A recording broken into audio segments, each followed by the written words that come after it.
To be honest, I personally think It doesn't matter what you think.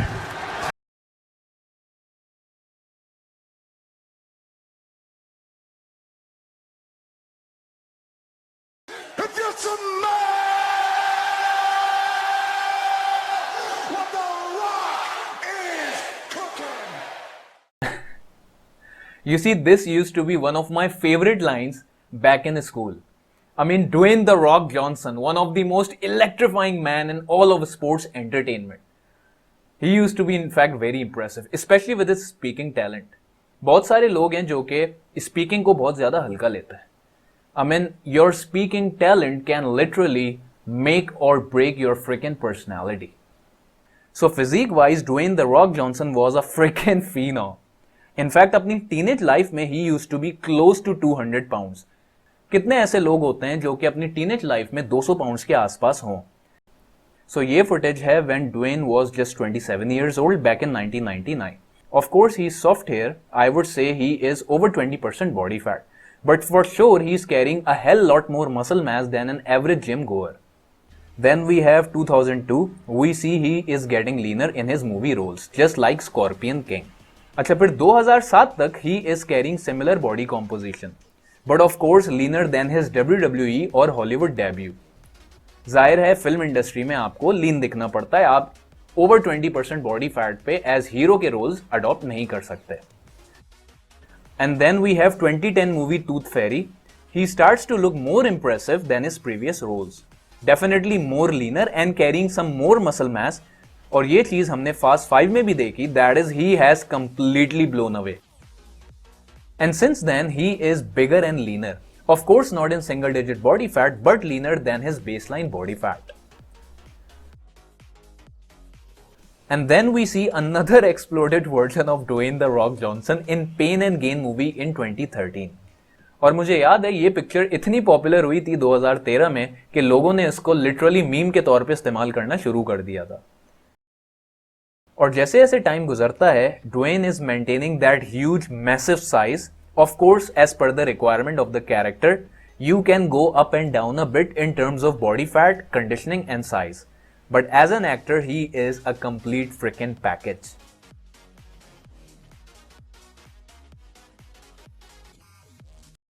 And these days, Dwayne Johnson is busy shooting for Black Adam and looks like he has become leaner as ever.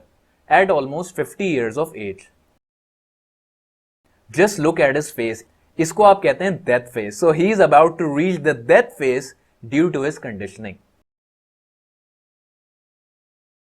And this is from May 16. Saturday midnight oil burning.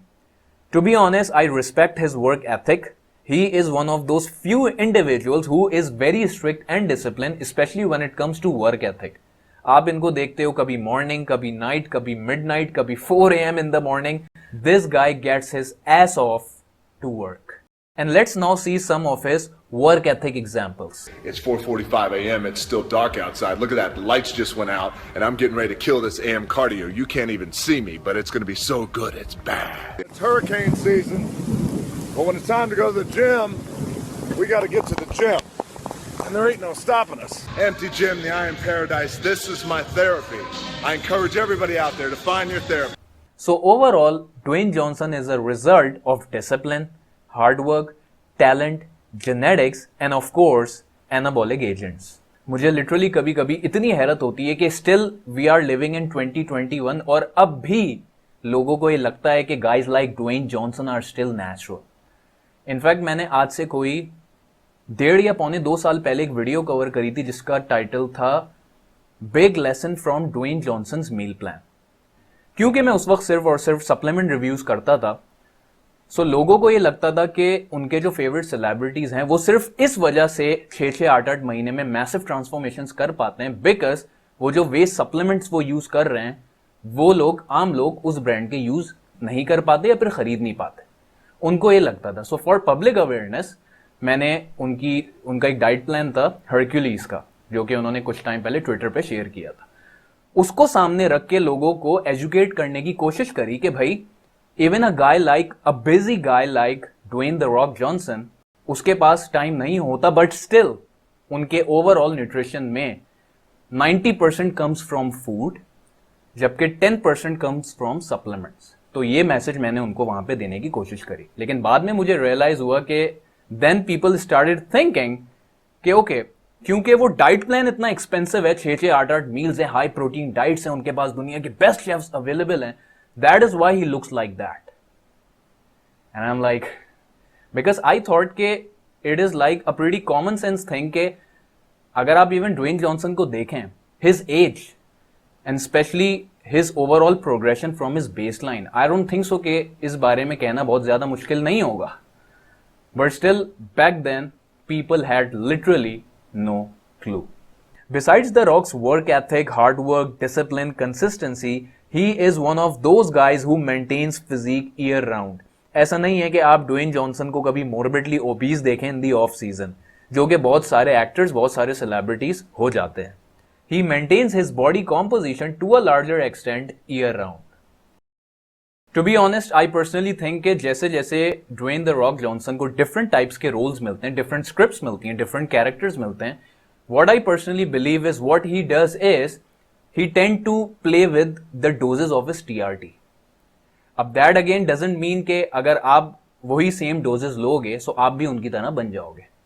In fact if you take everything what he takes, if you copy everything और हर उस तरह की आप training करो जो वो करते हैं, in fact if you eat everything what he eats, to be exact like calorie versus calorie सब बराबर भी हो जाए, even in that case you are never ever going to look like him, especially when it comes to muscle mass, that is size.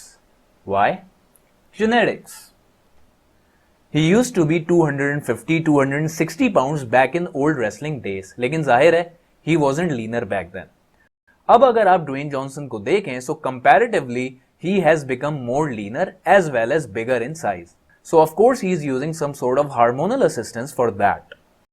So इस video को बनाने का मकसद स्पेशली उन लोगों को एड्रेस करना था जिनको आज भी ये लगता है कि just because of A fricking anabolic exposure वो दुनिया में किसी भी किस्म की फिजिक बना सकते हैं, ऐसा लोगों को लगता है.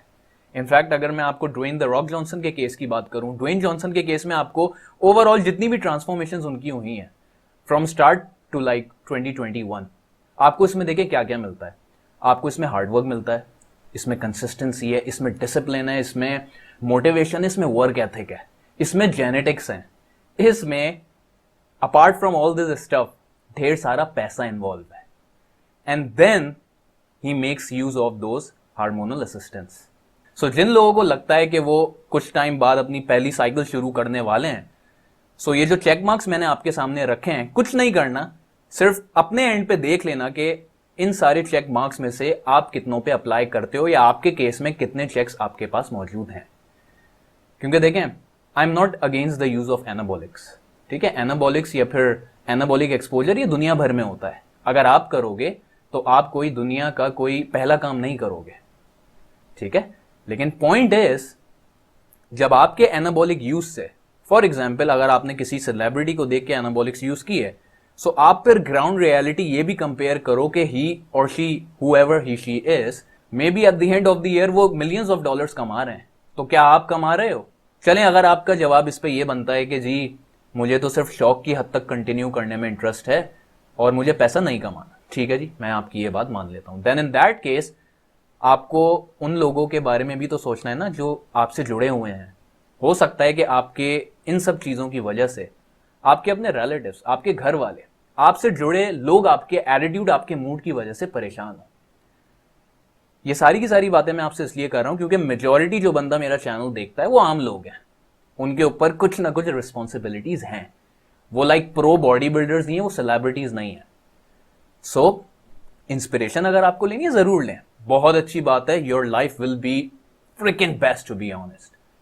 लेकिन अगर आप किसी चीज को नेक्स्ट लेवल पे जा रहे हो उस इंस्पिरेशन को सामने रख के, so at the end of the day सिर्फ एक चीज करना, and that is just compare the ground realities. आप कहां स्टैंड कर रहे हो, जिससे आप कंपेयर खुद को कर रहे हो वो कहां स्टैंड करता है. क्या आपके केस में उस टाइप की चीजें इफेक्टिव होंगी? कहीं ऐसा तो नहीं कि उसकी वजह से आपकी पर्सनल या आने वाली प्राइवेट लाइफ इफेक्ट हो. You never know it.